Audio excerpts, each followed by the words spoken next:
Kan dulu pesulap, terus jadi host, terus jadi jualan diet, terus apa. Lu tuh sebenarnya Kepala gue bersinar gitu sih bro. tanya sama pala lu, kenapa nanya sama gue? Ini gue yang nanya, lu jawab aja. Jadi sebenarnya lu tuh oportunis lah ya intinya. Lu lihat apa yang bisa jadi duit, lu kerjain gitu ya. Iya gak sih? Iya gak sih? Cina Iya dong. nanyanya begitu. Kan bodoh kan. Iya nggak? Bener nggak? Loh, iya dong, manusia itu kan Iya. harus melihat apa yang jalan, kita lihat strateginya, ke depannya seperti apa, perhitungannya gimana, apa yang akan lebih survive, gimana caranya stay on that level. Gua entertainer. Entertainer. Iya, Kangen nggak lu sulap? Gua masih main sulap. Masih? Di mana? Masih. Off air. Unpaid. Unpaid untuk kepentingan apa misalnya? Senang. Di mana lo perform misalnya? Contoh ya, komunitas-komunitas sulap ngajar, lecture masih. Oke. Tapi unpaid gitu. Jadi gue Iya, stop iya. as profesional karena kalau profesional kan punya tuntutan yang jauh lebih besar kan. Wah, lu harus profesional, lu harus begini. Ini nggak ada sama sekali gitu. Kenapa lu ninggalin itu bosen? Apa lu ngerasa mentok? Waktu itu apa sih kayak gue udah paling hebat nih, gue udah nggak tahu lagi mau kemana gitu kan? Banyak alasannya, banyak bro. Satu, mentok, bener. Gue menang 2 kali the best in the world. Masa sih? Wih. Masa sih? World's best mentalist. World's best mentalist. World best mentalist. Itu panitianya keluarga lu atau? Bukan gue bayar. World best mentalist 2 kali berturut-turut tahun 2011 tahun 2012. Gitu. Gue satu-satunya orang Asia juga yang dapat penghargaan dari SAM, Society American Magician, sebagai honorable Asian Magician satu-satunya di dunia. Kayak Hollywood Walk of Fame gitu Ya, ya, semacam itu kayak ya. begitu deh. Jadi Ternyata serius dia ini. buat gue itu my dreams yang bahkan gue nggak pernah impikan dan itu udah tercapai. Ya gue mau nanya, menurut lu kan termasuk salah satu yang duluan nih TV personality lah, so to speak, bukan YouTuber tapi lu masuk YouTube dan lu berhasil. Itu dia kenapa youtuber lama nggak benci sama gue. Karena pada saat gue masuk tuh di deket eranya mereka gitu. Iya. Deket-deket jadi cameo. Iya. Semua lah, Reza, Arab, Skinny. Iya, Chandra Leo. Gue masuk tuh di deket-deket eranya mereka gitu. Dan gue collab sama mereka udah dari zaman dulu. Nah, gitu loh. sekarang lu ngelihat kayak Uya Kuya, Irfan Hakim, Nikita Mirzani semuanya ke YouTube, apa yang ada di dalam hati kecil lo? Apa lu kayak ngerasa ya gue tambah banyak saingan atau gimana? Gue tidak main di area mereka. Oh, Gitu. beda ini ya. Beda segmen gitu. Beda segmen. Kalau mereka kayaknya mainnya areanya masih sama. Kalau lu pertanyaan apa, gue merasa terganggu apa enggak gitu? Pendapat lu ngelihat orang-orang ini hijrah ke YouTube tuh gimana gitu? Apakah lu ngelihatnya sebagai sebuah apa sih lu pada bikin norak aja gitu? Atau iya menurut gue sih sah-sah aja apa yang mereka lakukan gitu? Bukan negatif, tapi kok tidak punya karakter. Oh, Jadi gini, satu jadi gembel, semua jadi gembel. iya, oke. Satu prank ojol, semua prank ojol. Ya kan? Prank ojol ada di mana-mana. Satu bongkar ATM, semua bongkar ATM. Kalau zamannya dulu itu kan YouTuber itu punya gini, lu YouTuber healthy influencer. Punya specialty masing-masing. Betul. Lu YouTuber misalnya apa gaming. Ketika selebriti masuk ke dunia YouTube, mereka nih masih ngeraba-raba nih. Jadi akhirnya yang mereka lakukan adalah ya ikutin aja apa yang lagi in di dunia YouTube. They follow the trend, basicnya follow the trend. Jadi kayak TV sebenarnya ya. Jadi kayak TV. Jadi kayak TV ya. Maksudnya apa yang tren ya itu yang ditayangkan gitu kan sebenarnya. Ya, jadi kayak TV. Contohnya nih kayak lu bikin gini, wawancara nih kayak begini. Kalau ini jalan berhasil, ya semua orang akan buat juga. Masalahnya adalah kan ada YouTuber baru yang masuk dan mau berkembang. Iya. Ya pasti kalah ketika yang wawancarain adalah lu dibandingkan mereka. Kenapa kalah? Banyak hal. Pertama, mereka tidak seprofesional lu. Kedua, mereka nggak punya link yang lu punya. Barrier lebih besar untuk orang yang baru masuk ya, kira-kira gitu. Kalau lu nggak bisa persisten dan tahan banting, Nancy Judge itu hampir 10 tahun baru terkenal. Gitu. Kalau lu nggak bisa tahan banting, lu nggak punya karakter, mending nggak usah. Jangan lihat, wah YouTube nih orang bisa kaya dari YouTube tuh semuanya. Dikira gampang. Jadi kayak ini kan kita nggak usah ngomong YouTube, di stand up aja. Iya. Oh stand up lagi Iya. heboh jadi rame, semua orang mau jadi komedian. Ternyata nggak laku. Iya. Kalau lu tidak bagus, lu mending sadar. Oke, itu poin menarik. Kalau lu nggak bagus mending sadar. Pertanyaannya, menurut lu kapan kita harus sadar? Kayak kalau lu udah menghabiskan berapa tahun tapi nggak maju-maju misalnya atau apa? Ya, Einstein mengatakan insanity is doing something same again and again, expecting different result. Oke. Lu udah ngelakuin hal yang sama berkali-kali. Oke. Tapi lu berharap hasilnya beda gitu. Ya. Berapa banyak stand up komedian yang pada saat gua ada acara di TV tentang Ya. Magic Comic itu, Ya. yang nggak lucu menurut gue. Hmm.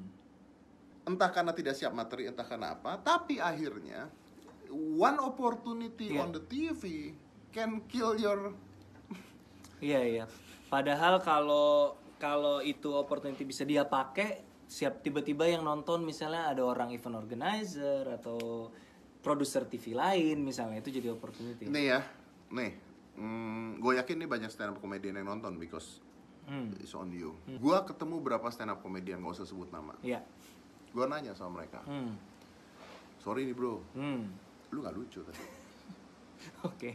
Terus Lu ya, lu tau terus- gue kan? Iya. Tapi gue gak menghina dia gitu. Iya. Gue nanya, tapi gue mau tahu, lu biasanya bagus, kenapa gak lucu? Oke. Oh, gini mas Ted, kita tuh nyimpen buat G-Confess. Oke. Oke? Bagus kan? Ya, bagus. Oh, lu nyimpan buat G-Confess? Ah. Iya, gue tuh ada bahan-bahan buat G-Confess. Pertanyaan gue selanjutnya, jadi buat lu lebih penting G-Confess daripada muncul di TV ya? Tapi G-Confess yang nonton nggak nyampe berapa juta orang lo, gue bilang. Iya. Dibandingkan TV. Iya. Nah, dia ada jawaban lagi. Apa? Masuk akal. Apa? Karena kemungkinan besar gue diundang ulang, orang nonton gue di G-Confess ada Dibandingkan di TV. di TV. Oke. Terus gue nanya lagi, yakin? Karena itu kan ambigu kan, maksudnya lu Itu, tahu dari iya. mana? Iya. Ada bos besar malam-malam Iya. nggak punya acara nonton TV, jelek banget ini orang. Mungkin kans lebih gede di TV sebenarnya. Menurut gua, Iya. menurut gua, karena biar Decision gimana pun maker. TV kan widespread. Iya. Nah, ini pun yang terjadi pada saat gua bikin acara The Master dulu. Gua bilang, ini mainan minggu depan mau main ya. Ini mainan jelek banget ya. Gua bilang. Nggak salah lu bikin mainan kayak gini. Lu nggak ada mainan yang bener. Ada master, saya punya mainan gini. Terus kenapa nggak dimainin? Nanti kalau masuk final, gua damprat dong. Lu masuk final aja belum tentu, gua bilang. Kenapa nggak mainan yang bagus? Lu taruh di situ supaya lu masuk final. Gitu kan? Bener nggak sih? Iya, bener. Yang bagus lu taruh situ. Bener. Supaya masuk final. Bener. Ntar begitu masuk final, lalu mikir deh main apa gitu. Bener dan setuju karena gue berapa kali jadi mentor kompetisi, gue bilang gini, lu nyimpen materi buat final, lalu materi terbaik lu itu nggak kebawa karena lu nggak masuk final, Goblok. nyesek lu nanti. Udah Masuk- siapin nih. kayak pede banget ya masuk Iya, final gitu loh. Bener. Sedangkan zaman gua dulu di TV Main Sulap, gua tuh kan pernah weekly di zaman Iya. tahun 98 Iya. gitu ya. Gua tidak memikirkan, wah gua punya yang bagus, gua simpan. Enggak. Iya. Gua ada yang bagus, besok harus main. Jadi intinya pergunakan kesempatan sebaik mungkin ya. Ya, how the fuck do you know bahwa besok itu adalah kesempatan lu terakhir di TV? Gini ya, lu percaya apa nggak? Produsernya sama kreatifnya pada saat acara itu duduk kan bareng sama gua. Iya. Gua ngomong, bro ini kok nggak lucu ya? Terus apa bilang? Terus mereka bilang gini, iya nih, kita juga kecewa. Udahlah nggak kita pakai lagi, percaya nggak lu? Tapi lu kan nggak tahu pembicaraan itu. Terus ngomong gini, padahal dulu-dulu lucu loh. Setelah gua tanya, kenapa begitu? Jawabannya itu, buat G-Confess. Pale lu G-Confess. Nah, kalau lu sendiri apa kesempatan kayak tipping point lo yang pertama kali lo dari nobody jadi somebody itu apa waktu itu? Sendok bengkok Di? di TV. Kenapa lu bisa diundang di TV itu? Gua perform di salah satu hotel. Jadi gua tuh gua main di hotel-hotel Oke. buat biaya kuliah. Oke. Ada orang TV yang nonton. Nah, itu makanya coba bayangin ketika main itu Dedi tidak memberikan yang terbaik, mungkin juga si orang TV-nya Nggak juga jadi nggak ngundang. akan tertarik ngundang Iya. kan. Makanya kesempatan harus digunakan sebaik Dan mungkin. ketika gua main ya gua mainin yang terbaik yang gua punya. Iya. Karena first impression, begitu besokan, oh minggu depan main lagi, sakit kepala. Gue mau ngapain? Iya, tapi it's okay gitu. Iya. It's okay. Iya. At least gue dapet tawaran lagi untuk bermain lagi dan Iya. udah endingnya adalah memang akhirnya kepintaran lu menggunakan lu punya otak. Itu at the end is who you are. Oke. Sebagus apa lu bisa mempertahankan itu semua. Lu beneran kayak pengen punya kerinduan untuk bermanfaat, atau lu ngerasa udahlah gue kayaknya kalau gue ngikut mereka gue nggak enak hati atau malu atau itu nggak di levelnya gue, atau lu ngerasa apa yang lu lakukan ini kayak ada benefitnya buat orang dan itu kayak ngasih kepuasan tersendiri buat lu? Gitu. Pertama gue nggak bisa ikut mereka. Bisa, coba dulu yuk coba dulu, Nggak mau. coba dulu Nggak mau. bongkar ATM siapa, Nggak coba bisa. dulu, jangan bilang nggak bisa kalau belum dicoba. Nggak bisa. Nggak bisa. Jadi Konfusius nyamar jadi gembel, gue pengen lihat, aduh. Nggak bisa gitu. Gue tidak punya. Nggak, ini jujur aja. Ya. Gue ceritain berapa hal. Ya. Misalnya ada beberapa orang yang mau coba bongkar ATM gue. Oke. Oh, udah ada yang nyoba ya. Oke. Mau jujur nggak? Mau Iya, jujur cerita? iya. Jujur cerita, oke.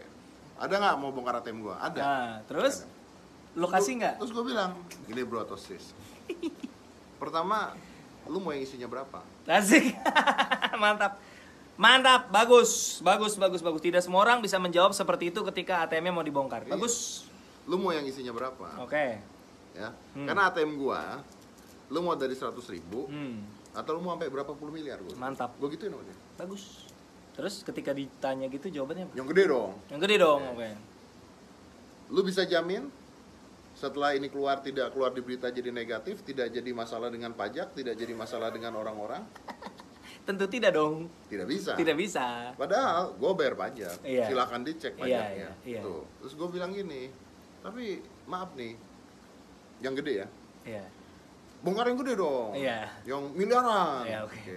Maaf, di agama saya itu ria. Ais, mantap. Ya udah bongkar yang kecil, maaf Anda menghina saya. Kerjain lu, mau aja Gak bisa. dikerjain sama Dedi, Gak bisa. dikerjain. Ya intinya lu kagak mau dibongkar, PA, jangan ngerjain orang. Bukan Kalau nggak mau nggak mau dibongkar aja. dong. Faedahnya apa gitu Iya. loh. Nggak ada. Nggak, tapi itu lu tuh senang memberi faedah ya? Nggak, orang tuh, gue pengen tahu lu seberapa pragmatis. Karena orang kan ada yang, ya bodo amat, yang penting gue ngasih konten, ya orang suka, gue dapet duit, Saya juga menghibur. hitung cuan dong. Sekarang Ya. bongkar ATM. Oke, Hmm. gua tanya dulu. ATM bank apa nih? Banknya ke-shoot nggak? Berarti orang tahu gue nyimpen di bank itu. Banknya bayar gua kagak, gua bilang. Iya juga. Gua promoin itu bank. Iya juga ya, enak Gila banget. lu. Berarti lu masalah dibongkar ATM cuma masalah Wani Piro aja ya sebenarnya. Gue kira lu tuh punya idealisme gitu loh, Loh, pengen punya ngasih dong. konten yang bermutu. Punya. Gitu Lihat konten loh. saya mana ada yang tidak bermutu? Asik. Ya ada sih. Tapi gimana sih caranya lu kok kayaknya gampang banget datengin orang gitu? Enggak, Agnes lagi rame tiba-tiba muncul di podcast lo. Saya bilang Pak gini. Anies lagi rame Saya bilang muncul gini, di podcast lo. Gue bilang gini di podcast gue bilang gini Nah. tulisannya. Ketika artis-artis lain ngomongin Agnes, Nah, gue ngomong sama Agnes. nge-cheat lu mah nge-cheat. Enggak, kenapa lu kayak gampang banget ya? Pak Anies lagi rame Aibon, langsung lu undang dapet. Pak Novel dibilang pura-pura matanya, langsung datang ke tempat lu. KPK langsung datang. Kok kayak lu gampang banget datengin orang ya, udah kayak mata Najwa gitu. Padahal kan nggak mungkin juga lu bayar gede juga kan mereka kan? Nggak mungkin juga. Mau nggak diundang dari Konfusius saya bayar 50 juta kan nggak mungkin Nggak juga. mungkin. Nggak mungkin. Mostly Kenapa nggak mereka dibayar. mau datang ke lu gitu? Gini bro, Kok mau gitu? karena mereka tahu bahwa gue tidak berpihak. Itu make sense. Gitu. Jadi ketika Itu make sense. Itu contohnya gue ngundang Iya, itu masuk akal. Anies Baswedan, Iya. terus gue ngundang Rian Ernst. Iya. Ini dua orang yang berseberangan. Iya. Podcast gue isinya adalah mendengarkan Iya. mereka, terus mengambil positifnya. Masalah menjudge bukan urusan saya, karena saya bukan panitia surga. Asik. Iya, Jadi iya. menurut gue salah satu faktornya gue bisa ngundang orang adalah karena mereka tahu gue tidak Berpihak. Walaupun seandainya saya berpihak, Hmm. pertanyaan saya tidak akan berpihak. Oke, biar itu keberpihakan itu ada di dalam lo. Iya. Secara profesional sebagai pewawancara lo akan netral. Netral gitu. Bener dong. Bener. Saya kan tidak seperti Anda di Twitter. Saya tidak Kenapa tuh saya di Twitter netral banget saya, Pak? Saya tidak ada masalah dengan Pak Anies, gubernur yang baik. Kenapa menurut lo Pak Anies? Buktinya dia terpilih. Itu sih, Cok. Karena prestasinya apa gitu dong harusnya. Iya dong, fair dong. Sebut dong prestasinya. Dia pandai mendamaikan masalah. Adem gitu. Tidak ada demo tentang Pak Anies. Oh iya. Diomongin tentang lem Aibon, dia tenang. Oh itu betul. Tidak suka marah-marah. Betul. Itu kan hal yang baik. Betul. Setuju. Orang pejabat harus belajar banyak dari cara Pak Anies berkomunikasi. Pokoknya kalau dia ngomong adem semuanya, ya kan? Bagus. Pak Ahok harus belajar dari Pak Anies. Kebayang nggak lu poin-poin yang mau disampaikan Pak Ahok tapi cara nyampeinnya Pak Anies? Waduh. Keren kan? Gue kan tidak memihak. Iya. Ya. Pada saat Ahok menjabat, gue tuh suka Iya. dengan beliau karena kerjanya dan sebagainya. Iya, oke. Tapi ya bener tadi kata lo, mungkin masyarakat kita bukan hanya butuh kerja, apalagi di Indonesia, tapi butuh penyampaian yang lebih. Betul. Bener gak sih? Iya bener karena lo mau sebener apapun kalau cara nyampein bikin orang sebel ya jadi nggak nyampe juga pesennya. Jadi nggak nyampe juga, padahal kinerjanya luar biasa. Iya, gitu betul, loh. Pak Ahok luar biasa. Dulu bisnis lo apa sih? Gue ada gym, Oh iya gym ya. Udah itu aja. ada OCD itu. handphone. Kok bisnis sih? Emang lo ngapain sama handphone itu? Gue Emang punya handphone? toko handphone. Bohong lo megang handphone. Serius di mana? Nggak mau sebut. Oh wow. Tidak mau nyebut nama, kenapa? Karena Deddy Corbuzier punya toko handphone. Karena tidak mau membuat orang tahu itu punya gue. Kenapa emang kalau orang tahu itu punya lo? Gue nggak suka aja ketika ada bisnis seperti itu terus orang datang karena artis. Oh, oke. Kalau di gym karena memang gue buka terus gue datang sono terus foto gue segede-gede goblok sedinding foto gue semua. Karena lo identik sama kesehatan. Iya gitu. Jadi Iya. bisa dijual. Iya. Kalau ini ya Udah lah ya. nggak Oke. usah lah. Jadi Terakhir gym. sebelum Udah, kita terakhir. tutup, apa hal memalukan tentang Deddy Corbuzier yang belum pernah dibahas di podcast lo? Malukan. Kalau Lagi sulap tiba-tiba berak di celana. kalau memalukan orang lain banyak. Jangan dong. Memalukan lu sendiri. Kalau sulap gagal banyak. Sulap gagal banyak. Itu mah biasa lah ya. Biasa. Salah masuk mobil orang. Salah pernah. sulap. Pernah. Gimana? Gue belum pernah tuh seumur hidup. Serius. Gimana salah masuk mobil? Jadi gue di hotel kan. Driver jemput. Di lobi nih. Di lobi. Jadi gini, lu kelihatan mobil lu jalan, terus dia muter. Ya lewat dulu, abis itu masuk set Ya, gitu. Ya, oke. Gue pada saat itu pakai Alphard putih kalau nggak Putih, salah. oke. Lupa gue, kayaknya Alphard putih apa hitam? Putih oke. landep. Jadi gue udah lihat tuh, Oke. set mobil gue jalan. Oke. Gue udah lihat plat nomornya. Oke. Gue udah lihat orang yang nyetir. Oke. Oke. Nggak mungkin salah Nggak dong. mungkin Nggak salah. mungkin salah dong. Mindset gue, kan otak kita akan berpikir rentetan kejadian. Oke. Itu basicnya Iya. bagaimana orang berpikir. Oke.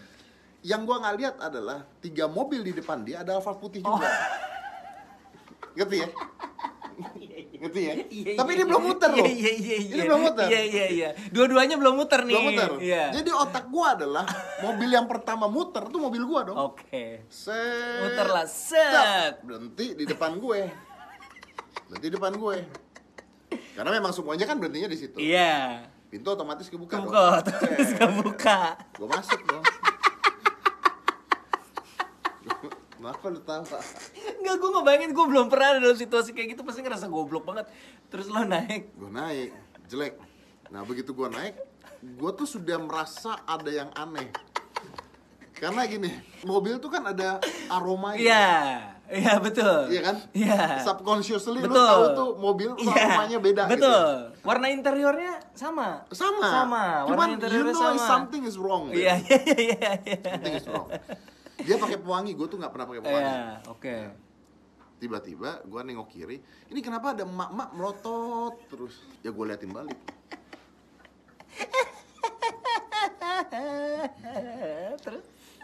Terus drivernya ngeliat mama itu. Barulah saya ngeliat muka drivernya. Belum selesai. Terus tuh gimana? Ketika drivernya nengok, mukanya beda. Bukan driver lu. Bukan driver gua. Wow, Ya. langsung sadar dong. Salah Tidak. gua. Tidak langsung sadar. Kok tidak langsung sadar? Goblok banget sih lu. Memang. Iya, oke. Entah gimana saya berpikir, kemungkinan ini diambil vale. Karena driver gue tuh bukan driver. Jadi gue tuh selalu jalan sama asisten gue atau manajer gue. Iya, Yang nyetir tuh asisten gue atau manajer gue, Iya, bukan iya. driver. Iya. Jadi di vale adalah kemungkinan yang sangat masuk Kemungkinan akal. aja dia minta vale untuk Iya, ngajak gue. iya. Tapi tante-tantenya terus nyamperin. Pak Deddy ya? Gitu. Dikenal lagi ya. Kita kalau bikin salah kalau nggak dikenal kan cuek ya. Ini Iya. dikenal. Pintu gak ditutup-tutup sama dia. Pan bosnya mau naik, masa Iya. pintunya ditutup, Pintu nanti nggak gajinya ditutup. dipotong. Pak Deddy ya? Hmm. Iya, Bu. Ini mobil saya.